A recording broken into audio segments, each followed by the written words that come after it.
الصمد لم يلد ولم يولد ولم يكن له كفوا احد. بسم الله الرحمن الرحيم. قل هو الله احد الله الصمد لم يلد ولم يولد ولم يكن له كفوا احد.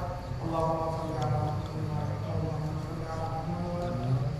یہ جو ہم نے سورۃ تلاوت کی ہے یہ بھی اللہ کی بارگاہ میں چاہتے ہیں حسین علیہ السلام کو میرے قوم سے سلام کرتے اس کا نام انصار حسین ابن محمد حسین محمد حسین ابن عبداللہ تفضل حسین ابن فرد حسین کی آباد کو ملے. اللہم صل علی محمد. جس آیہ کریمہ کی تلاوت کرنے کا شرف حاصل کیا ہے یہ قرآن مجید کے سورہ ذاریات کی 56ویں آیت ہے، مشہور و معروف آیت کہ جس میں پروردگار عالم ارشاد فرما رہا ہے کہ ہم نے جن و انس کو نہیں خلق کیا سوائے اس کے کہ وہ ہماری عبادت کریں. پروردگار عالم نے جو بھی کائنات میں جو بھی شے اس کائنات میں پائی جاتی ہے اس کو بے مقصد پیدا نہیں کیا ہے، بلکہ ہر شے کو خلق کرنے میں اس کا کوئی نہ کوئی مقصد ہے. جب خالق کسی شے کو تاج صنعت عطا کرتا ہے تو اس میں اس کی کوئی نہ کوئی علت ہوتی ہے، کوئی نہ کوئی سبب ہوتا ہے، اس کی کوئی نہ کوئی وجہ ضرور ہوتی ہے. پروردگار عالم نے جتنی بھی اشیاء کائنات میں موجود ہے، جتنی بھی اشیاء پائی جاتی ہیں انہیں بے مقصد پیدا نہیں کیا ہے. اس میں پروردگار کا کوئی نہ کوئی سبب ہے. اگر بے سبب پیدا کرتا تو اللہ کی خالقیت پر، اس خالق کی خالقیت پر حرف آ جاتا کہ اس نے بے سبب پیدا کیا ہے. بلکہ اللہ نے ہر شے کو جو بھی اس کائنات میں پایا جاتا ہے اس میں اس کا کوئی نہ کوئی سبب پایا جاتا ہے. بے سبب کوئی شے پیدا نہیں کی ہے. اگر اللہ نے آسمان کا شاہمیانہ لگایا ہے تو اس میں اس کا کوئی نہ کوئی مقصد ہے. اگر زمین کا فرش بچھایا ہے تو اس میں اس کا کوئی نہ کوئی راز پنہا ہے. اگر اللہ نے آسمان میں چاند و ستارے پیدا کیے ہیں، یہ کائنات میں چرند پرند جتنی بھی اشیاء کائنات میں پائی جاتی ہیں پروردگار عالم نے بغیر مقصد کے ان کو پیدا نہیں کیا ہے، بلکہ اس میں اس کا کوئی نہ کوئی مقصد ہے، کوئی نہ کوئی ہدف ہے. یہ تمام کی تمام چیزیں اللہ نے انسان کے لیے پیدا کی ہیں.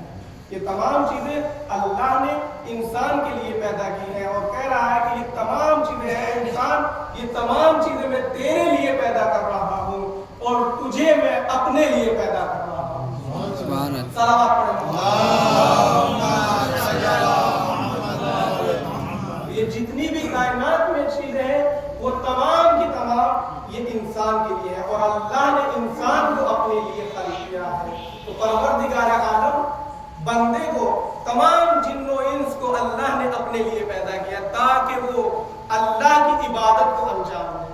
اب عبادت کہتے کسے ہیں؟ کیا صرف نماز، روزہ، حج، زکوٰۃ یہ انجام دے لیں ہم؟ صرف یہی عبادت ہے؟ نہیں عزیزو، صرف نماز، روزہ، حج، زکوٰۃ یہ انجام دینا یہ عبادت ہے، لیکن صرف یہی عبادت نہیں ہے. اور دوسرے کام بھی اگر ہم، کیا رسول اللہ پیغمبر اکرم اور دوسرے کام کے لیے نہیں جاتے تھے؟ کیا پیغمبر اکرم نے تجارت نہیں انجام دی ہے؟ تو اگر ہم اپنا کوئی کام انجام دے رہے ہیں، بزنس کر رہے ہیں، تجارت کر رہے ہیں تو یہ بھی ہماری عبادت ہے. کوئی بھی عمل ہم اگر اللہ کے لیے ہم انجام دے رہے ہیں وہ ہماری عبادت میں شمار ہوتا ہے. لیکن ہمارا عمل وہ اللہ کے لیے ہونا چاہیے، خالصۃ للہ ہونا چاہیے، فی سبیل اللہ ہونا چاہیے، کسی اور کے لیے وہ کام نہ ہو. چاہے کم ہی انجام دے لیکن للہ وہ کام انجام دے. اگر وہ کام ہمارا کم ہوگا تو پروردگار عالم، للہ اگر ہوگا تو پروردگار عالم اس کم کو بھی قبول کر لے گا. لیکن اگر ہم زیادہ عبادت انجام دیں لیکن اللہ کے لیے انجام نہیں دے رہے ہیں تو پروردگار عالم ہم سے رد کر دے گا. تو ہماری عبادت وہ اللہ کے لیے ہونا چاہیے، ویسی عبادت ہونا چاہیے جیسی پروردگار عالم ہم سے چاہتا ہے. اب عبادت کے لیے پیغمبر اکرم صلی اللہ علیہ وسلم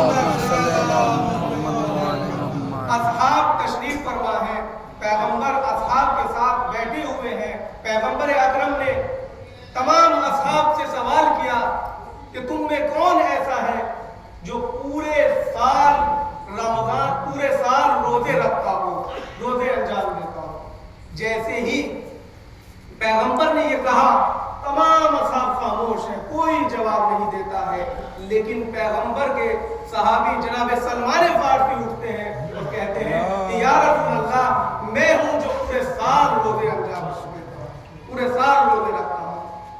جب جناب سلمان نے کہا، اب پیغمبر دوسرا سوال کرتے ہیں کہ تم میں کون ایسا ہے جو پوری رات عبادت انجام دیتا ہے؟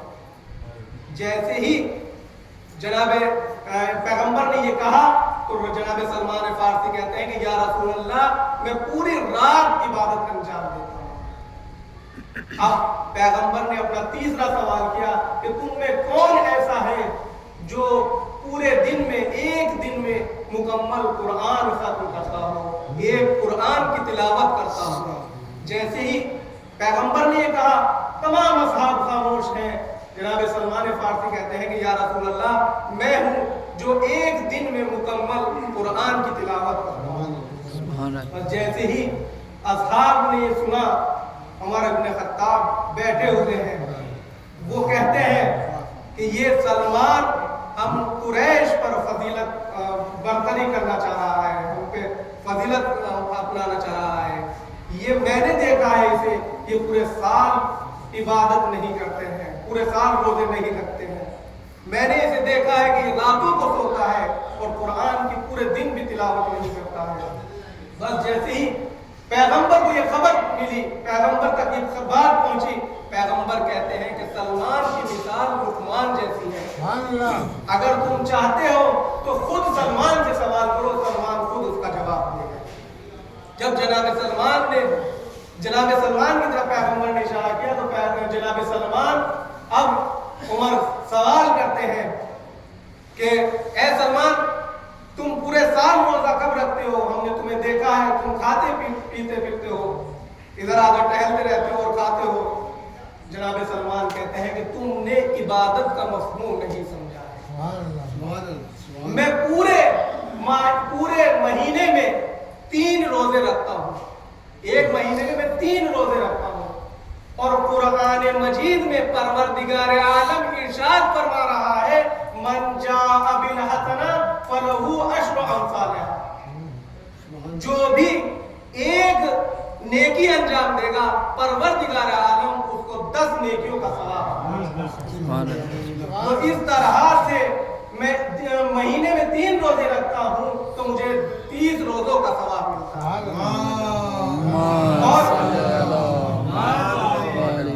اور یہ 3 روزے نہیں، میں بلکہ ماہ رجب مبارک، ماہ رجب، ماہ شعبان اور ماہ سیام، میں ان میں پورے روزے رکھتا ہوں، پورے مہینہ میں روزہ رکھتا ہوں۔ اس طرح میری عبادت پورے سال سے زیادہ ہوتی ہے۔ یہ ہے جناب سلمان فارسی۔ اور پھر کہا کہ پوری رات عبادت کس طرح سے کرتے ہو؟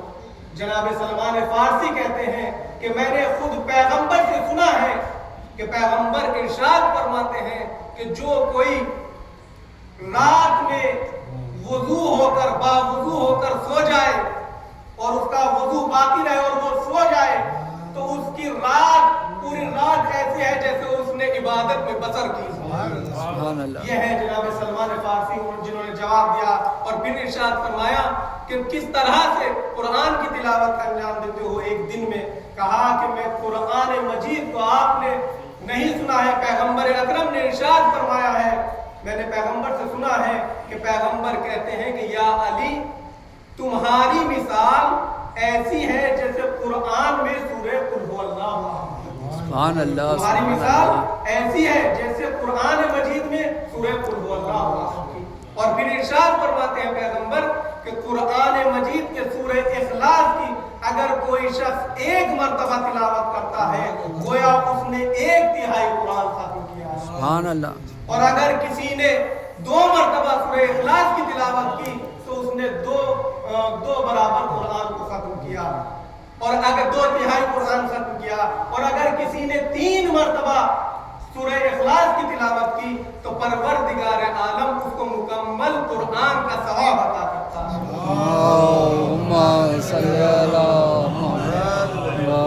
اور پھر پیغمبر ارشاد فرماتے ہیں کہ اے علی تمہاری مثال بالکل ایسی ہے جیسے قرآن مجید میں سورہ قل هو اللہ احد کی ہے۔ اگر کوئی تم سے صرف زبان سے محبت کرتا ہے تو اس کا ایمان 1